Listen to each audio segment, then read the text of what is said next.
José Legault, Jonathan Trudeau, Michel Sauger, bonsoir.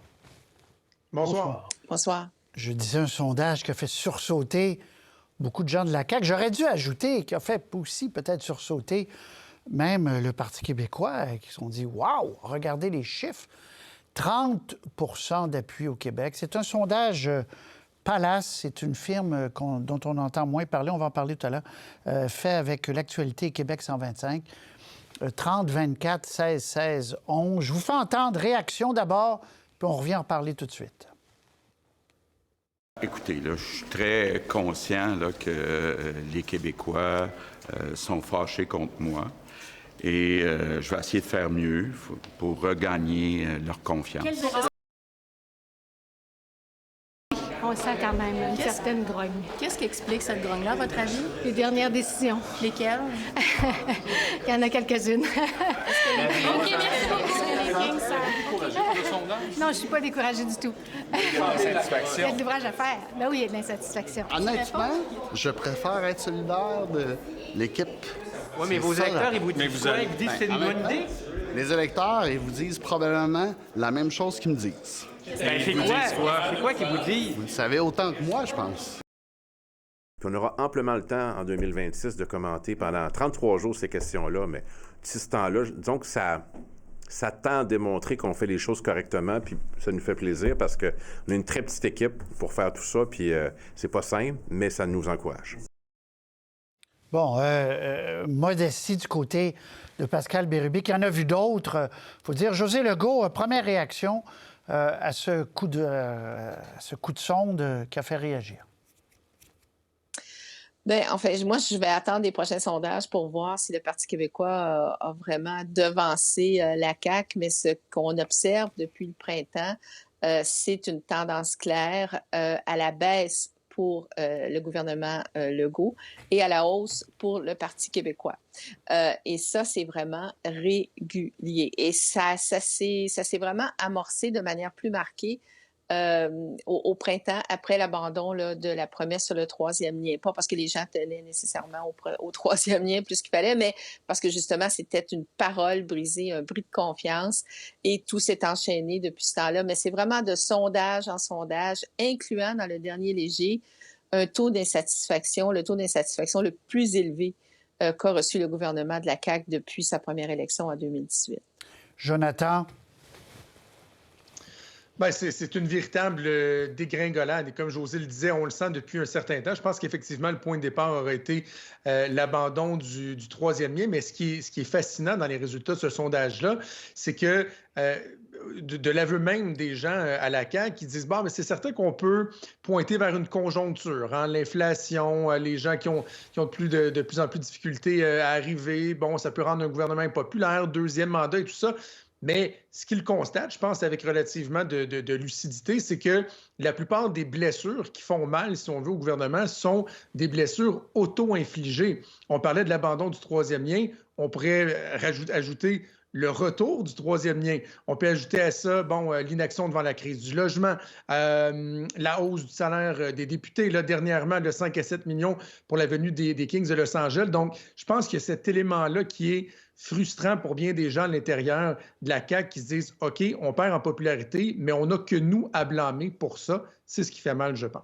Ce qui revient beaucoup, Michel, c'est que les gens, beaucoup d'analystes disent qu'ils ont l'impression que le premier ministre est déboussolé un peu, là, a perdu ses repères, son pif politique. Là. Exactement. Et regardez, l'ancien M. Legault aurait dit « OK, les Kings, ça ne marche pas cette affaire-là, on se retire. » Là, non, il double la mise et dit « Non, vous allez voir, on va le faire, puis c'est peut-être pas l'idée du siècle, mais on le fait pareil. » C'est ça qui est différent. M. Legault avait justement son pif bien aiguisé et il était capable de sentir l'opinion publique beaucoup mieux avant que maintenant. Je ne sais pas pourquoi, je ne sais pas ce qui est arrivé, mais c'est quand même important. D'autre part, Patrice, un petit mot sur le sondage. Oui. C'est une nouvelle firme qui fait des robots. Allez-y, là. Il n'y a pas Ça, c'est fait par téléphone. Si vous voulez voter pour le PQ, appuyez sur le 1, appuyez sur le 2, etc. Des robots, là. C'est très bon pour sentir le vent quand on est dans une situation qui change vite. Pendant les primaires aux États-Unis, tous les candidats font des robocalls. Mais pour savoir, pour une tendance, c'est bien. Pour avoir des vrais chiffres, c'est autre chose. Si vous êtes un partisan de la CAQ ce matin, là, vous n'avez peut-être pas le goût de parler de politique avec un robot pendant 5 minutes. Et d'ailleurs, je n'ai pas mis les chiffres de Québec et de Montréal parce que, là, vraiment, là, quand j'ai regardé le nombre, c'est tellement petit que là, c'était plus significatif. Je pense que sur l'ensemble du Québec, ça donne... C'est sûr que... Est-ce que c'est 30, 28, 27? On ne le sait pas, mais ça donne une indication. Oui, allez. Ce que moi, j'ai trouvé fascinant, parce que le commentaire de Michel est tout à fait pertinent, c'est une nouvelle firme, c'est seulement son 2e sondage au Québec. Mais d'ordinaire, lorsqu'on parle des sondages, par exemple, moi, très tôt le matin, dans ma chronique à la radio, s'il y a un sondage qui est publié, c'est pas long qu'on va m'écrire, qu'on va m'appeler, puis qu'on va me dire « Ouais, mais un instant, là, nous, on a des sondages internes qui disent pas exactement la même chose. » Or, il n'y a personne de la CAQ qui a osé me dire au contraire. On semblait me dire, effectivement, c'est le résultat de telle maladresse. Donc, je pense que, je parlais de lucidité, on ne conteste pas les résultats de ce sondage. Il peut y avoir des variations, évidemment, mais je pense que la tendance, ils la sentent bien eux aussi. Bon, le contexte est difficile, c'est vrai, là, pour tous les gouvernements en place. Inflation, coût du logement, crise du logement, santé, bon, la liste est longue. Est-ce que vous croyez qu'il a en main, M. Legault, devant lui, les éléments pour vraiment rebondir? Parce qu'il lui reste du temps, là, quand même. Il lui reste beaucoup de temps. José, retour de table. Est-ce qu'il a en main les éléments pour remonter l'échelle? Ben oui, il y a 3 ans devant lui, il est quand même massivement majoritaire. Il a les 2 mains sur le volant du pouvoir au Québec, comme aurait dit un autre premier ministre. Donc ça, c'est certain. Cela étant dit, je pense que ce à quoi on assiste, il y a un certain nombre de phénomènes. Ce qui est nouveau aussi depuis quelques mois, c'est que M. Legault, tout à coup, il y a un adversaire. Hein? Il y a un adversaire principal qui s'appelle Paul Saint-Pierre Plamondon, qui s'appelle le Parti québécois. Mon Dieu, quelle ironie, n'est-ce pas? Parce que on voit, ça confirme ce qu'on savait depuis longtemps, c'est-à-dire ce sont 2 électorats qui sont des vases communicants. Donc, ce que le PQ avait perdu était allé à la CAQ, ce que la CAQ perd maintenant est retourné au Parti québécois. Ça, c'est un élément fondamental aussi qui est nouveau depuis plusieurs mois. L'autre, quand on parle d'un premier ministre qui est déboussolé ou déconnecté, et là, je ne veux pas faire, de psychologie de 5, 10, 15, là, mais je pense qu'on connaît François Legault depuis très longtemps. Ça fait longtemps qu'il est en politique. C'est aussi quelqu'un qui carbure beaucoup au rapport émotif avec les électeurs. Alors, pendant la pandémie, c'était parfait parce que là, il pouvait faire le père de famille, tout le monde cherchait un protecteur en quelque part. C'était bon. Et là, bon, il n'y a plus ça. Alors, il y a un nouvel adversaire, il y a le lien émotif qui a été rompu entre une partie de l'électorat et M. Legault, encore une fois, par sa parole brisée, sa parole abandonnée sur le 3e lien. Ça, c'est comme une petite trahison, là, d'une certaine manière, et ça a réverbéré bien au-delà de la région de Québec. Donc, et il faut écouter la terminologie qu'utilise toujours M. Legault. Il parle en termes émotifs. Alors, qu'est-ce qu'il a dit encore ce matin? Les Québécois sont fâchés contre moi. Ça, c'est une émotion, ça. Les Québécois ne sont pas fâchés contre M. Legault. Les Québécois sont très, très, très, très déçus de l'ensemble de l'œuvre et je pense tout d'abord du fait que les services publics au Québec non seulement ne s'améliorent pas, mais la situation empire et le fait qu'on est en front commun en ce moment, en égo, etc., fait ressortir aussi cet élément-là. Alors, lorsqu'un ministre des Finances arrive et ajoute la petite goutte par-dessus là, avec son 5-7 millions de dollars à un groupe de hockey milliardaire et puis quitte à payer même des repas de joueurs millionnaires, là, c'est vraiment la goutte de trop, là, hein, quelque part. Ça. Mais c'est comme le cauchemar en communication. Lucien Bouchard carburait beaucoup à l'émotion aussi. Et ça, c'est une arme à 2 tranchants. Hein? Alors, quand ça va bien, ça va bien. Mais là, quand les émotions sont plus négatives, bien là, ce genre de premier ministre-là a de la difficulté à retrouver ses repères. Il peut les retrouver, mais pour le moment, c'est clair qu'il est désarçonné. Là. Bon, mais il reste encore du temps. Et justement, en parlant du PQ, Michel Sauger, il reste du temps. Donc, Pascal Bérubé avait raison de prendre ça. Donc, j'imagine, avec une certaine distance, un certain calme, là. Bon, c'est sûr, c'est conjoncturel, puis on ne peut pas dire ça, c'est le résultat de la prochaine élection. Cela dit, quand les Québécois qui sont pas contents de la CAQ, où voulez-vous qu'ils aillent? D'abord, le purgatoire du PLQ n'est pas fini, puis les Québécois ne regarderont pas ce parti-là avant qu'il y ait un nouveau chef. Alors, donc, il n'y a pas question d'aller là. Québec solidaire a des gros problèmes ces temps-ci. Alors, et il y a aussi le côté dernier embarqué, premier à sortir. Les derniers dans l'électorat qui sont allés du côté de la CAQ, c'est des péquistes. Ils sont les premiers à sortir. En grand nombre. C'est en grand nombre, et c'est ça. Ils sont déçus de la CAQ. Joseph a tout à fait raison sur les services publics. Ils ont beaucoup promis. Et la recette populiste de M. Legault, quand ça marche bien, mais à un moment donné, les gens voient le truc puis ils disent, bon, je suis un peu tanné de cette recette-là, moi. Jonathan, sur ces vases communicants entre le PQ et la CAQ, c'est vrai que ça existe, là. Oui, si j'étais un commencer par M. Legault lui-même. Oui, lui-même, effectivement. Si j'étais un conseiller de François Legault et que je le préparerais pour son caucus de ce soir, parce qu'en passant, nos collègues Véronique Plante et Sébastien Bovet nous ont appris qu'il n'y aura aucun conseiller politique, ce sera seulement des élus qui vont se parler dans le blanc des yeux. Donc, si j'avais à le préparer en fonction de cette réunion-là, je lui dirais, M. Legault, essayez de prendre des citrons et d'en faire de la limonade. C'est-à-dire de dire aux gens du caucus, écoutez, on comprend que vous trouvez ça difficile, on comprend que vous trouvez ça insécurisant parce qu'on n'a pas été habitué à ça.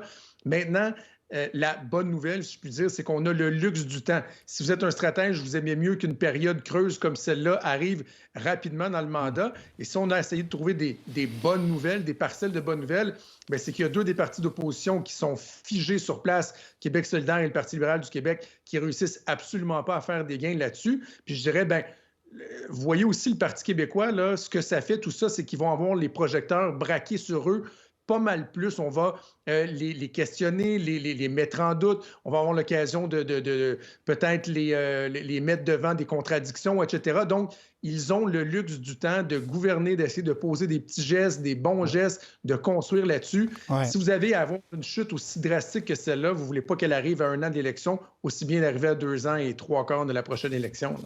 Je vais vous en faire à partir de maintenant, il n'y a plus de partie gratuite pour personne. Ouais, la prochaine campagne électorale, elle commence maintenant.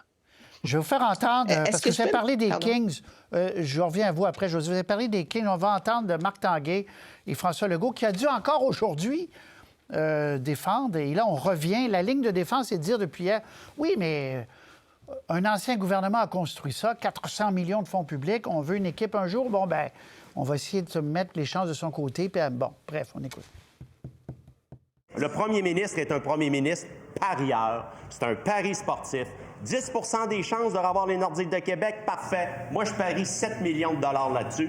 Allez-vous reculer, oui ou non? Je suis très conscient que dans le contexte des négociations de conventions collectives, il y a des gens qui sont en désaccord avec ça. Donc, on l'assume. Je pense que c'est encore important d'y croire au retour des Nordiques. Bon. Autre temps, ce 7 millions-là serait passé presque inaperçu. J'exagère, mais à peine, là, Josée. Le contexte est particulier. C'est ça. Oui, le contexte est particulier. On le sait, beaucoup de gens tirent le diable par la queue. C'est insultant pour beaucoup de gens. Mais, et c'est vraiment bizarre de voir un ministre des Finances qui est supposé de se garder... quand même un devoir de réserve, qui n'est pas supposé de sauter sur la patinoire partisane, qui doit protéger sa crédibilité, hein. Tout à coup, c'est un mauvais jeu de mots, aller sur la patinoire de la politique partisane, parce que c'est clair que c'est une annonce partisane, hein. Ça fait partie du désir de M. Legault, depuis la défaite d'Jean Talon, de donner quelque chose à la région de Québec, n'importe quoi. Et ça fait du tort à la crédibilité de M. Girard. Je ne sais pas s'il en est conscient, je ne sais pas si le premier ministre en est conscient, mais moi, je trouve ça très inquiétant, qu'est-ce qui se passe en ce moment aussi avec ces choses-là. Et les arguments donc, vous ne croyez pas que Legault, profondément, puis erreur politique certainement et tactique, mais que profondément, il souhaite, il croit la venue d'une équipe professionnelle, puis il se dit, bien, au moins, on va leur montrer qu'on a un bel aréna. Ben moi, je vais lui prêter Non? l'intelligence de ne pas être naïf à ce point-là, quand OK, même. ben Là. Bon, oui. alors, On fait quoi avec le stade olympique, alors? Il est vide depuis des années, Ben lui oui. aussi. On a un beau Ben oui. stade qui ne Ben sert à oui. rien. Il va falloir faire quelque Ben chose oui. pour le stade olympique, là. Jonathan, La logique ne marche pas. Jonathan, Non, Mais on est dans Québec, juste un mot sur les une Nordiques. joute partisane, ça, c'est assez évident. OK, Jonathan. En passant, à Québec, ça passe pas du tout, cette annonce-là. Là. Moi, je fais de la radio à tous les jours à Québec, et s'il y a des gens qui pensent qu'à Québec, se sont dit on veut du pain, des jeux. Non, ça marche pas. J'ai l'impression que François Legault, depuis l'abandon du troisième lien, François Legault dirait regardez, le soleil se lève et les gens de Québec seraient frustrés après lui. Donc, il dirait qu'il l'attend. Donc, les gens n'ont pas embarqué là-dedans, mais j'aime pas non plus la défense de François Legault qui dit. Dans le fond, essentiellement, il dit le centre Vidéotron, c'est l'affaire du Parti québécois qui avait initié ça, qui a vécu même un schisme par après. Oui. Ensuite, le Parti libéral l'a réalisé. Puis c'est un peu comme s'il disait, vous voyez, c'est à cause de vous qu'on est obligé de dépenser de l'argent pour qu'il y ait des activités au centre Vidéotron, parce que sinon, il n'y aurait rien, parce qu'on n'a pas d'équipe de hockey. Au centre Vidéotron, là, j'ai vérifié, il y a au moins une cinquantaine de spectacles majeurs qui se déroulent par année, une quarantaine de parties des remparts. Il y a le tournoi Pee-Wee de Québec. C'est pas la panacée, mais c'est pas vrai que le centre Vidéotron est vide. Puis si on ajoute à ça le fait que Éric Girard, le jour de cette annonce-là, ne parlait pas du tout des Nordiques. C'est François Legault qui est comme arrivé à la rescousse. Et là, soudainement, hier, Éric Girard dit il fallait lire entre les lignes. Je voulais pas mon l'air jovialiste, mais moi aussi, je parlais du retour des Nordiques. Franchement, là, c'est un peu... Tout est mauvais. C'est 50 nuances de mauvais dans la façon que le gouvernement tente de nous vendre cette annonce-là, même si je pense qu'on fait quand même un peu de l'enfant. Oui, M. Koskinen, qu'on disait c'était la boussole dans les moindres détails. Les trucs ne marchent plus, Patrice. Les trucs populistes ne marchent plus. Non, les gens ont vu comment ils fonctionnaient, mais ils ne croient plus. C'est ça qui est le problème. Bon. Si je peux terminer juste sur une chose, j'espère que le gouvernement, les membres du gouvernement ne vont pas croire que la réunion de ce soir, ça va être comme une espèce de miracle, d'une illumination. Il y a un travail de fond à faire à la CAQ. Il va falloir que ces gens-là se réunissent beaucoup plus longtemps que pendant simplement un caucus un mercredi soir et qu'ils aillent voir en eux qu'est-ce qu'ils ont dans le ventre, c'est quoi leur vision. Parce que là, les Québécois, ils ne savent plus ce que la CAQ veut. Alors, eux doivent avoir une vision. Pas une patente à gosse basée sur les sondages, là. Une vision. C'est là que la coalition, il y a des forces, puis il y a des faiblesses dans une coalition, justement. Coalition. José, Jonathan, Michel, merci beaucoup. Merci. Bonne soirée. Au revoir. Bonne soirée. Bonne soirée. Pour voir nos émissions en entier, rendez-vous sur la chaîne ICI RDI.